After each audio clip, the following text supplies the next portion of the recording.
dijual kembali gitu ya dalam proses pengadaan lahan. Artinya negara membeli kembali yang sebetulnya tanah itu adalah milik negara. Juru bicara KPK Budi Prasetyo menyampaikan bahwa dugaan tanah punya negara dibeli lagi oleh negara untuk proyek kereta cepat masih dalam penyelidikan.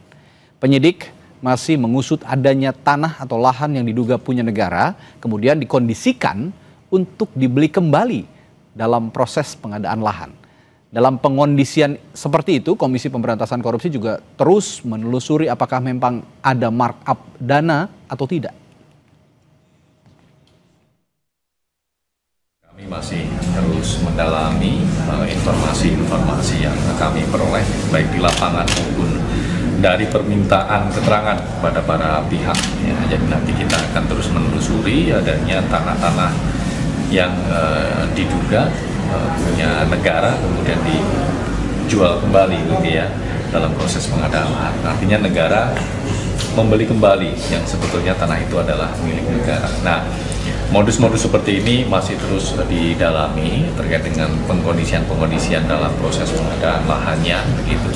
Apakah juga ada dugaan markup terkait dengan pengadaan lahan ini?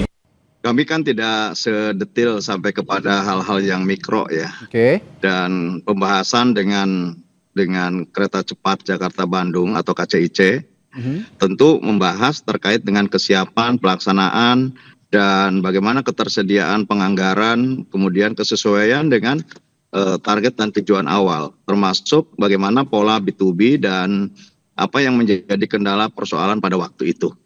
Dan tentu setelah kemudian berjalannya waktu, KPK mengungkap bahwa ada persoalan dengan pembebasan lahan, pengalihan lahan, ya, apakah itu tanah negara, apakah itu tanah masyarakat.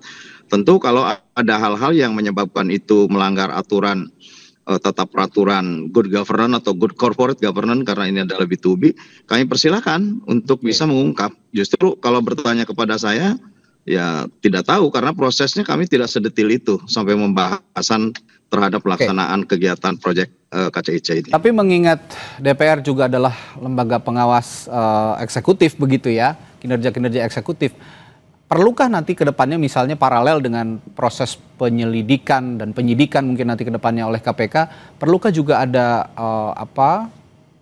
pansus misalnya yang dibuat oleh DPR menurut Anda?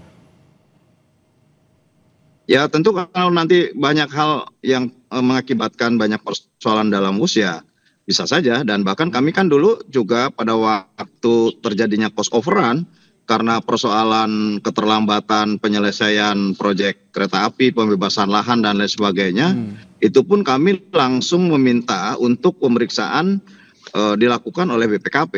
Dan pada waktu cost overrun diajukan oleh konsorsium, ya tentu pada waktu itu kami juga membenchmark dengan hasil BPKP yang lebih rendah. Nah, kalaupun ada persoalan lain, ya kami persilakan untuk siapapun aparat penegak hukum untuk memproses persoalan ini. Baik.